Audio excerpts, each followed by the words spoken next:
They live by the ancient laws of Judaism. Everything I do is only for God. I can get more anti-Semitic attacks with this look because it yells Jew. I don't mind being considered crazy. I think I'm pretty crazy, but I just don't think I'm crazy because I don't believe. You're going to be matched up regardless of whether you're capable or competent or not. You're going to get a woman. It's a right. When a woman gets married, she wants to keep her hair for her husband. I was shivering. I was literally shivering. I was sure that God was going to strike me dead. You try to create a seamless bridge between heaven and earth, between matter and spirit, between us and God. This is Hasidism in the 21st century.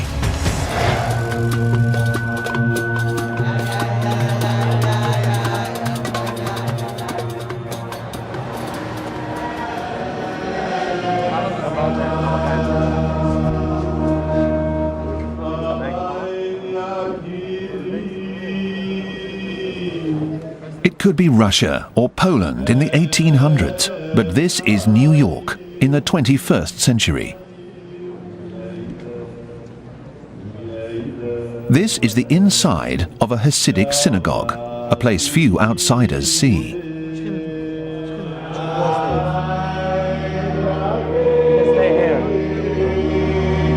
Yoel is the son of the community's Rebbe, or spiritual leader. So in Hasidism, one of the most important things to do is to promote always joy.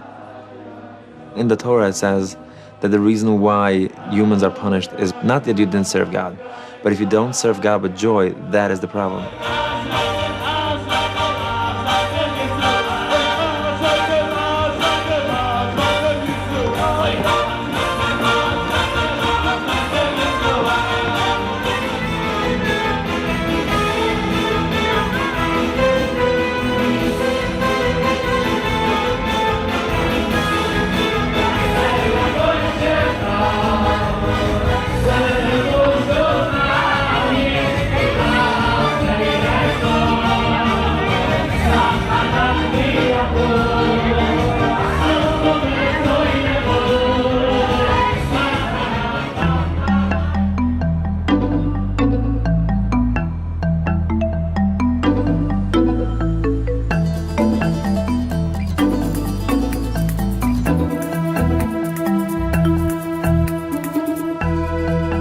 The glass jar with blue cover, except if we put it in the pantry, you want to check if it's in the pantry?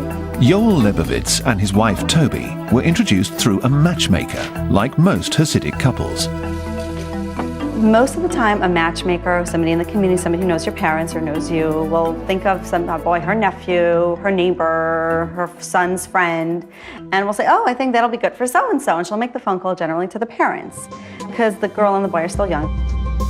Boys and girls are kept separate until they're ready for marriage, to prevent premarital sex. They have databases of hundreds or thousands of girls and boys. They're up to date to every school and every grade. And then you sit together for as long as you feel. And usually it's not too long. It's like a few hours because you feel uncomfortable. This is this girl I've never seen in my life. And okay, I know so much about her, it's already creepy. Yoel was 22 and Toby was 20 when they met for the first time. Traditionally, Hasidic people have sit-ins, which is like you meet in your living room. And 5 minutes into the conversation, I was like, okay, this is the kind of guy I would marry. We looked at each other and it's as if a spark, it's like two wires coming together. After just 22 hours, they were engaged. They were married 2 months later. I agree that it sounds crazy. I thought so too. Like when I used to hear my teacher say, oh, when you marry who, your parents know what's best for you. And I would think, yeah, right. These people are not really happy. Those marriages don't work out. And I really thought so. I really, really believed it until I met my husband. Toby and Yoel have 3 children. Hasidism averages perhaps 8 per family. They take the first biblical commandment to be fruitful and multiply, literally.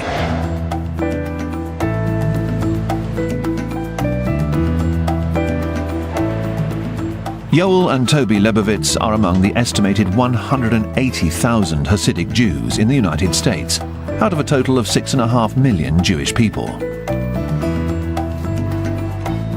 Hasidic Jews live each day according to the 613 commandments in the Bible.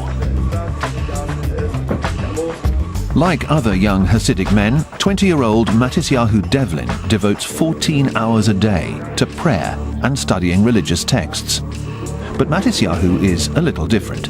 He's the son of a Catholic father and a Jewish mother, and he's only been a practicing Jew for 2 years. After getting into trouble at home in Pennsylvania, Matisyahu left for New York City, looking for a new life. I had just met a boy in Starbucks who was Jewish, and at the time I didn't know I was Jewish, and this boy told me because my mother was Jewish, then I was Jewish. So he sent me off to this place 770. So I went there actually looking for a place to sleep and for food. What he found at 770, the main synagogue in Crown Heights, was even more fulfilling. Can't really explain it, but it was just something just clicked and made me realize that this is where I should be. And I just had a flash, just for a few moments, how I saw how all these events in my life, how this led to this. A major part of Matisyahu's religious duties is to bring other Jews closer to their religion. Right now they have this whole little market, so we're just like kind of looking, trying to see if we can like pick out like who's Jewish. Ready to do it? Let's get to work. Let's do it. All right. Jewish, sir? Yeah? You want to wear tefillin? Jewish? They're Jewish, totally. Tefillin? Yeah. Oh, great. Let's wear tefillin. Inside the box is a piece of parchment that has written words from the Torah, and that's in there, and that corresponds to the heart. Then the one on the head, it sits right on your forehead, just between your eyes in the middle. And inside there also there's parchments, and that corresponds to the brain. In order that it should bring godliness into your heart, into your brain. You know, you read Hebrew? Yeah. Shema Yisrael, Adonai Eloheinu, Adonai Echad, Baruch Shem Kvod Melchuto L'olam Va'ed, Ahavta Adonai Elohecha B'kol Levacha. Up until 2 years ago, Matisyahu was a normal teenager. Of course, you're still gonna, have that time now and then where you're gonna think about maybe a previous girlfriend, or you're just gonna think about women in general. That you miss being around them. But it really makes a wedding and being married so special. In just a few weeks, Matisyahu is making a trip home. He may have the chance to finally hear what his Catholic father thinks about his choice. From sunset on Friday to sunset on Saturday each week, Hasidic Jews observe Shabbos, the Jewish day of rest. It's a time to spend with family and in prayer. You can't use any electronic devices, you can't turn on the oven, can't turn on a car, can't handle money, can't turn on the fire, and you can't cook, so people have to buy their food. So now everyone is doing the Shabbos shopping, basically. From a family of Hasidic rabbis, Luzer, short for Elazar, abandoned the Hasidic world 2 years ago. It all started after I got married. Because before you're married, you're living in your parents' house. They control what you bring in the house, what you take out of the house. They control when you leave, when you come, when you go. So you have no freedom. Everything that says in the Bible and in the Talmud and in every commentary, in every book written in Hebrew is true. It's fact. It's indisputable. This is me actually in yeshiva learning. Luzer started doubting God when he was 17 and at yeshiva. But there are certain things that you can't question. You can't think outside of the box. You can't question the fact that God created the world. I mean, I'm being called crazy for suggesting that the world evolved, for suggesting Darwin's theory to a Hasidic Jew. I'm considered nuts. You're not supposed to smoke on Saturday, on Shabbos. And I decided, you know what? I'm gonna smoke. If God wants, he can kill me. If he doesn't exist. So I took out a cigarette and I was shivering. I was literally shivering. I was in the back of my friend's house in the backyard, lit it up. I started smoking and I was sure that God was gonna strike me dead. And it didn't happen. It didn't happen. When Luzer gave up Hasidism, he said goodbye to his wife, his children, and his entire family. Now, at 25 years old, Luzer Twersky is trying to decide what to do next.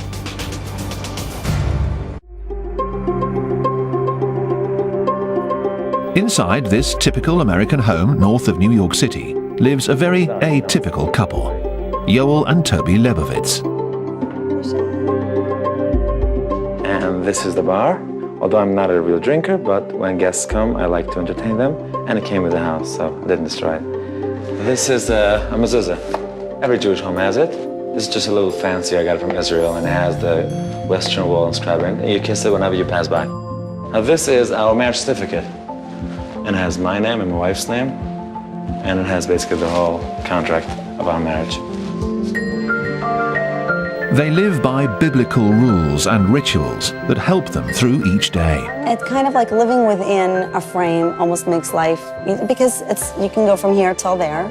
So it's kind of like being guided. Everything is decided for them, from what they eat to what they wear.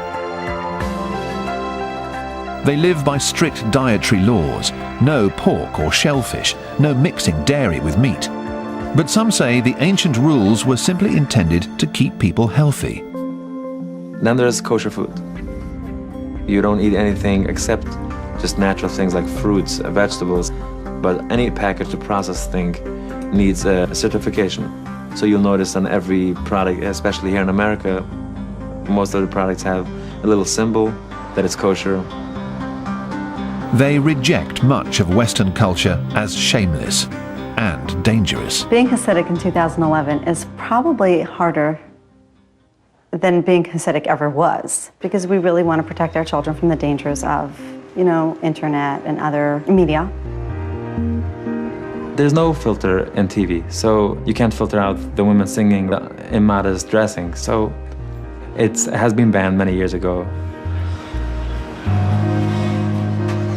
Modesty is probably one of the most important things in Orthodox Jewish life, especially in Hasidic life. Because modesty is basically what secures us all. It secures us and it secures others. And a Hasidic woman doesn't want to attract attention. So she's careful about that. So not wearing perfume in the streets, not making noise with your shoes, not having huge earrings. She should look beautiful, she should look like a princess, but not like a jewelry showcase. What do you think, little guy? This one or this one? I want that one. All married Hasidic women must cover their hair, either with a scarf or wig, or both, even at home, in case of an unexpected male visitor. Hair is the crown and glory of a woman. So when a woman gets married, she wants to keep her hair for her husband.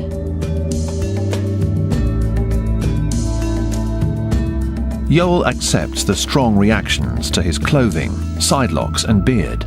When you go out in the world, people respect me more and people look up, which is nice and beautiful. And at the same time, I can get more anti-Semitic attacks with this look because it yells Jew. It's nice sometimes to, show, yes, I'm Jew and fully Jewish.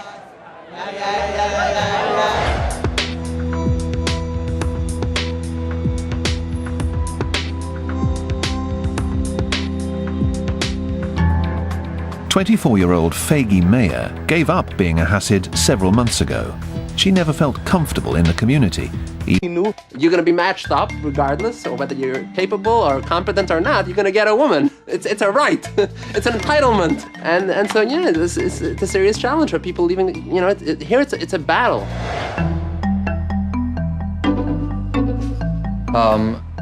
This is my living room. This is my nice TV.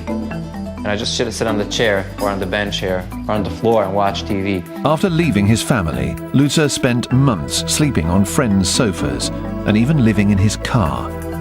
He finally landed his own apartment with help from a Hasidic friend. This is my little bedroom. So when I got this apartment, I went to buy furniture. I had in mind to have a girl over. And if you're gonna have a girl over, you need a big bed. This is my little bathroom. I love these slippers. You know why? Because no Hasidic Jew would ever wear orange. I think it's so cool to wear something as crazy as this. It just reminds me, these little things remind me of my freedom, getting a red towel. I mean, no self-respecting Hasidic Jew would use a red towel or wear orange slippers. Most Hasidic men stick to dark suits and white shirts. They also have side locks, or peyos. You shouldn't cut the 5 corners of your head, which is basically here, here, here, here, and here. So, I mean, I really want to get rid of them, really badly, but for many reasons I don't. Number one, I don't have the balls. Just don't have the balls to cut them off. So I leave them. See, but I don't make them every day. I just put them behind my ear. Just mess them up, put them like this. I feel very Jewish. I just have my own version of Judaism. I do my own version of Judaism. Luzer has a girlfriend now, but it's been a lonely road. The thing I miss most is the sense of belonging. You know, I have a people, I have a community, you know, I have a support group.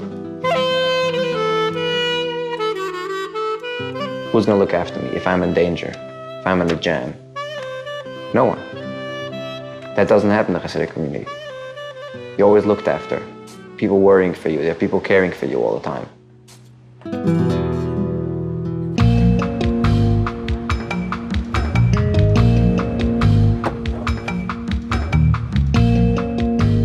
"26-year-old Mendel Jacobson believes that Hasids have isolated themselves too much, and he wants to change that. What it means to be a Hasid is not just taking anything for granted. This is how it's supposed to be. Life is supposed to be this way. You're supposed to keep Shabbat, eat kosher, be kind, believe in God, study. But a Hasid is trying to infuse all of that with a soul, with a spirit. You try to create a seamless bridge between what we would call physicality and spirituality, between body and soul, between heaven and earth, between matter and spirit, between us and God. He is a rabbi at a synagogue in Soho, a fashionable neighborhood in Lower Manhattan. No, I would not call myself a typical Hasid. The entire message of Hasidism is not to be typical. To be typical, you don't need Hasidism. Baal Shem Tov came because Judaism was becoming typical. The Hasid is supposed to go beyond the letter of the law. The letter of the law says, do this, do that, don't do this, don't do that. Hasid takes one step further and says, why? What's the purpose? Mendel's big influence is his father, a highly regarded author and scholar in the Hasidic world, Rabbi Simon Jacobson. I think like all movements, but people become very much protective over their way and they forget the soul, which is that God created us all on this earth and we have responsibility for each other. So I have no problem with different cultures. Everyone has their own so-called private rituals. But the lack of openness and embracing everybody, and it's not that I'm the only one that's right and everyone else is wrong, I think goes counter to the philosophy of Hasidism. In Eastern Europe 250 years ago, a teacher known as the Baal Shem Tov created a new movement within Judaism. It was called Hasidism, respecting every individual's unique soul, regardless of background, education, or experience. It soon had thousands of followers. 2 centuries later, the annihilation of European Jews in World War II would decimate the Hasidic community. Some of the survivors rebuilt their lives in Brooklyn, New York. Many were careful to keep themselves apart from the rest of the world. There are Hasidim who have that attitude, that the world is an enemy, the secular world, and we have to do everything possible to shut out that enemy, which means not have televisions and not even go into the internet and so on. So frankly, personally, I don't think it's in the spirit of Hasidic teachings that we have to live in that type of defensive mode. Hasidism really was a way of embracing the world, but at the same time recognizing that our job is to spiritualize the material, because there is a fundamental tension between matter and spirit, and between the inner and the outer, between, let's call it, survival and self-interest, and serving a higher purpose. And you have to find a way to integrate the two. Well, good night. Mendel will soon be following in the footsteps of generations before him. In a week, he'll be getting married.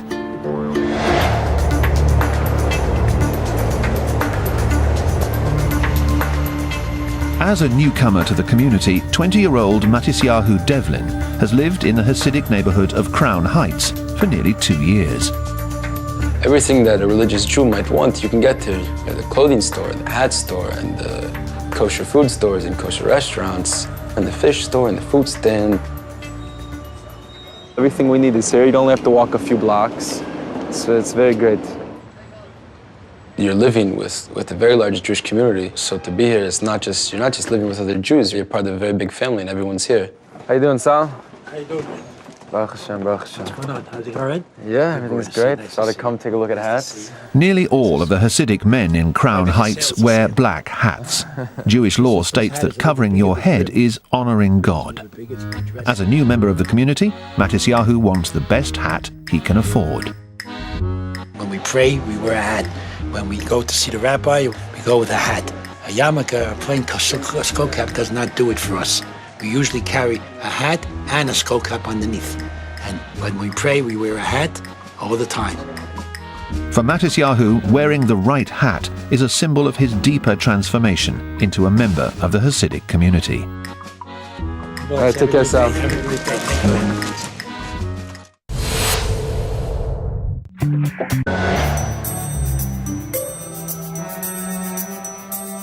One of the most sacred events for a young Hasid is getting married. And today, Mendel Jacobson is hours away from the single most important moment of his life, his wedding to Deborah Small.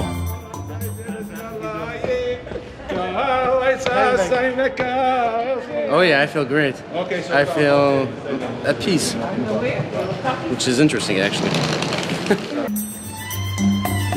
Yeah, we just flew in from New York City. We just landed, morning of the wedding ceremony. It was a great flight, I fell asleep. And now we're heading to the hotel.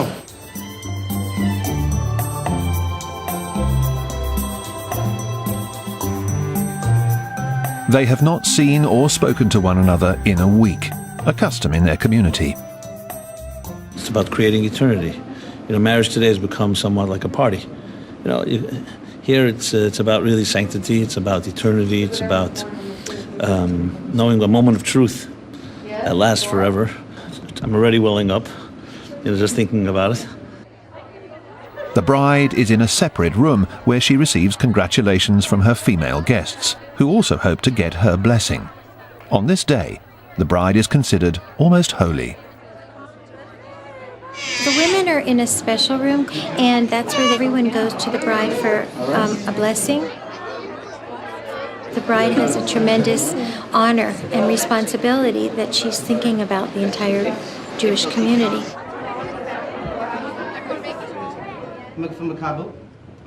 Shortly before his wedding, Mendel follows tradition by going before the other men of the community to speak about the mysticism of marriage.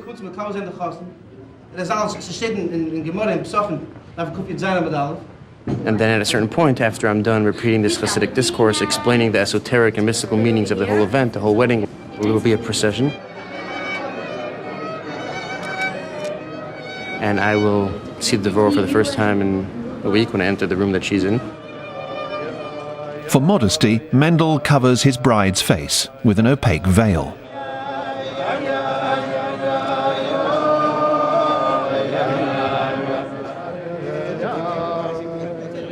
It's a custom to have it under the stars. Even if the stars aren't out yet, it's still technically under the sky. Everything that is done has meaning behind it. Nothing is superfluous. Nothing is just like a thing. It's a tradition. It's been done for hundreds of years. In some cases, thousands of years.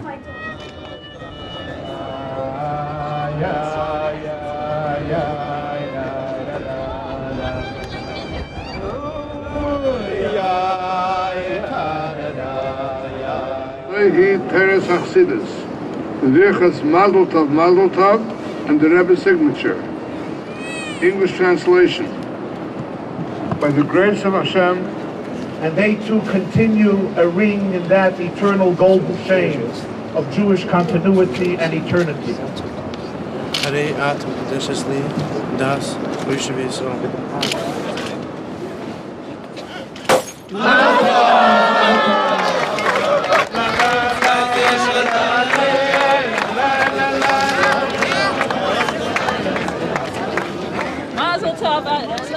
The couple are swept off to a room where they will be alone together for the first time as a married couple.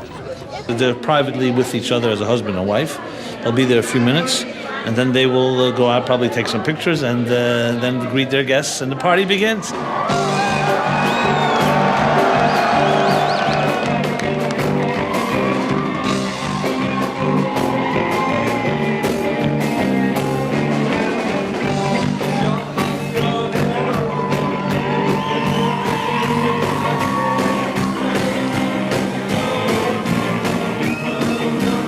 So you'll see, actually, at the wedding ceremony, men and women are separate, even husbands and wives, because it's celebrating the soul of it. You don't want to focus on the body, you want to focus on the soul, unity.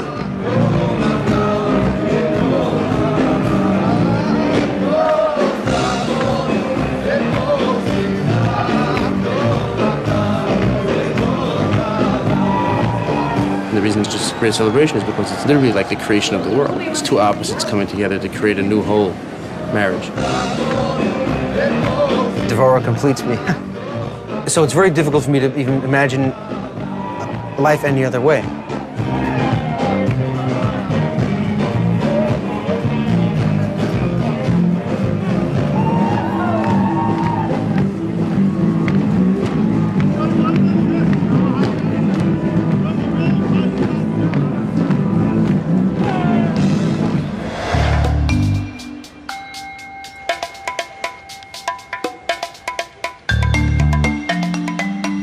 Today, Matisyahu is leaving for a big trip home, a visit to his family in York, Pennsylvania, where he and his 10 siblings were raised Catholic.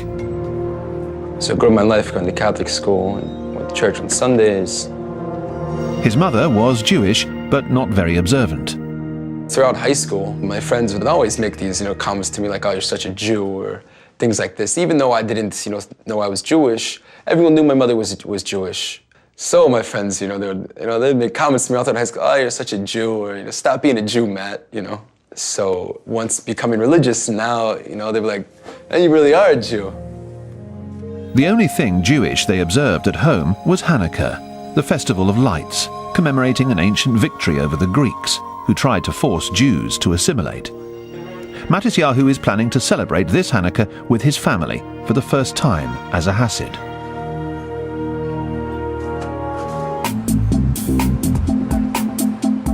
It's a 4-hour drive back to York, Pennsylvania, and Matisyahu doesn't get there very often. As for how people feel about what I'm doing, I think at first my family maybe thought it was a little different, but now everyone just seems mostly very supportive. But he has never spoken about it with his father. He's a religious man in Catholicism. My father's not Jewish. Personally, I don't really, whatever, my father don't really speak about it, and I don't really know what his opinion is, so I don't really want to say anything. Matisyahu finally arrives in York, the place where he grew up, a quiet town located in south-central Pennsylvania, where Jewish people make up less than 1% of the population. Coming back here with the beard and with the black hat, it's definitely a little different. Because everyone knows I'm like this crazy religious Jew now.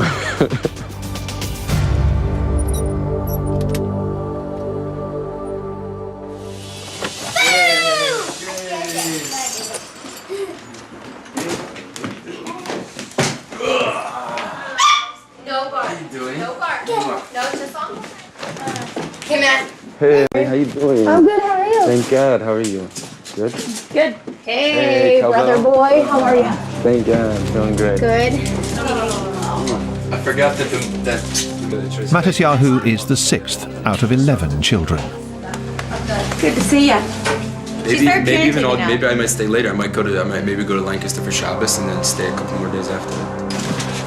Yeah? So I'm gonna make my dinner. I'm gonna bring my food. I'm gonna make my dinner. Here, I didn't eat yet, Matt. Okay, you wanna eat with me? Yeah, I'll eat with you. Wait a you. few minutes? Yeah, let me just grab my food. Matisyahu can't eat most of the food cooked in his own family's kitchen. He even has his own appliances set aside in the basement. I know both in my mind and in my heart that this is the right thing to do as a Jew. So therefore, there's no reason for me to sit around and dwell on maybe this is right, maybe it's wrong. It's sunset, and Matisyahu is getting ready to light the Hanukkah menorah and celebrate. Just checking out what you're doing. What are you doing? Oh, what a nice. Oh, I'm in your way now. With my mother, becoming religious has really done wonders for our relationship.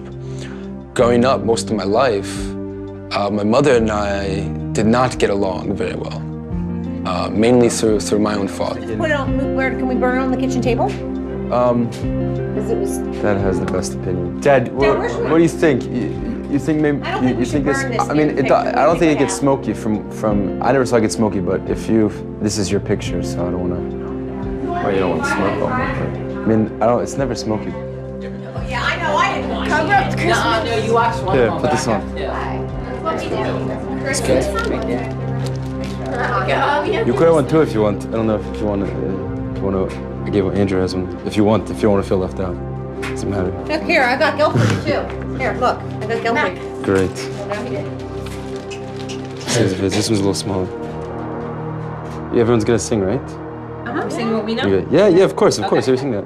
Baruch ato Adonai Eloheinu melech haolam Asher kiddushanu b'mitzvosav v'tzivanu lahadlik ner Chanukah.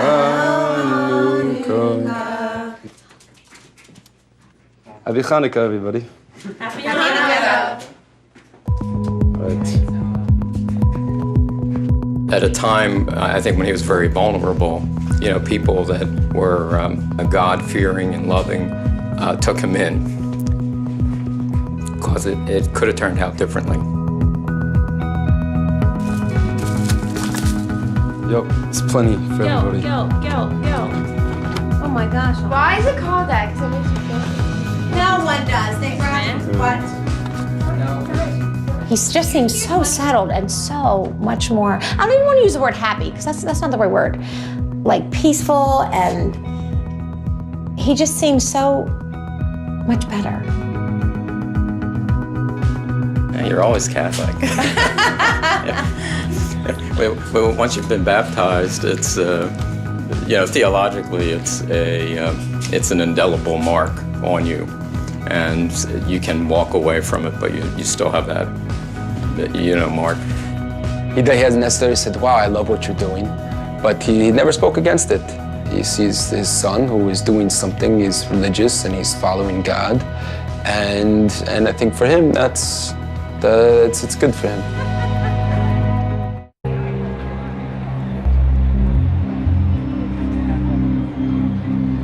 You come into New York, like a large city with so many millions of people, and it feels very lonely. You go through the streets, everyone knows where they belong. It's overwhelming, When you see like couples walking in the street and holding hands, it's kind of heartwarming in a way, in an odd way. I mean, people being free to express their feelings, to express their emotions, to express their passion about each other, For now, Luzer has no plans to return to his old life, but he can't say he'll never go back. It's inevitable.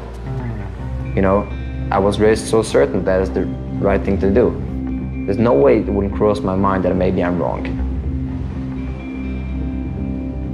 And that's a very tough thing to deal with.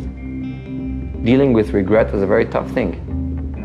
I mean, I don't live my life in regret, but it does cross my mind every once in a while.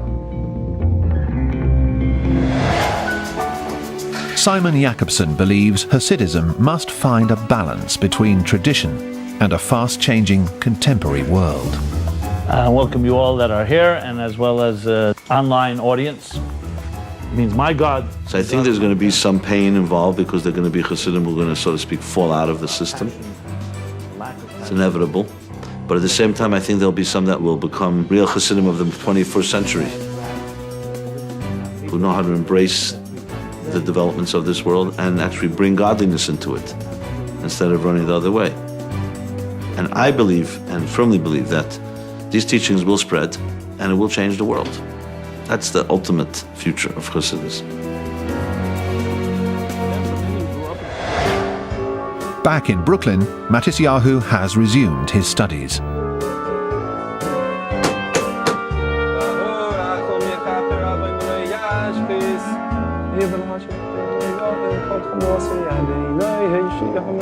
I lived one way for 18 years. And then all of a sudden I decide I should be a religious Jew. I know both in my mind and in my heart that this is the right thing to do as a Jew. God exists and he runs the show. That I'm a Jew and I have to be proud of that. And what a Jew does, this is what I have to do.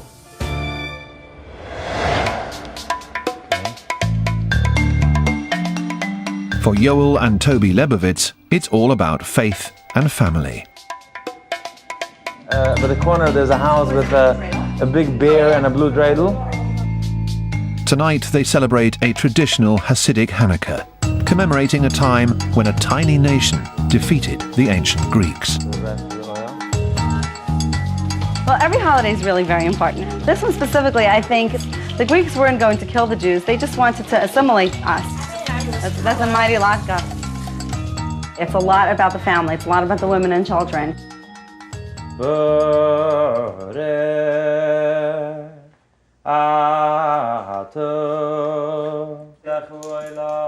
Our children take pride in the fact that we are different, and we're holding on to something that's so ancient and so special.